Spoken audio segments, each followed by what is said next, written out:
Di ba yung mahal na mahal mo pa si Mark? Si Mark, dati. Tapos si Mark. Birthday niya, rumakit kami sa Tagaytay.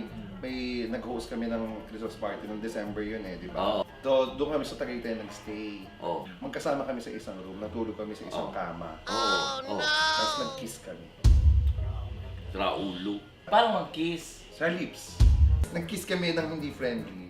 Talaga? Sa bahay, yung nag-away tayo, galit na galit ako. Di ba? Yung galit na galit ako sa'yo, tapos umalis ka.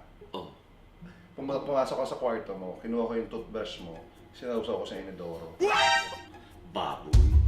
Ito ba yan? We listen, we don't judge. Alam mo, baboy yan. We listen, we don't judge. Alam mo, mali na yun. So, ginamit ko? Hindi ko alam kung ginamit ko. Siyempre, ginamit ko yun. Toothbrush ko yun. Ba't di mo sinabi? We listen, we don't judge.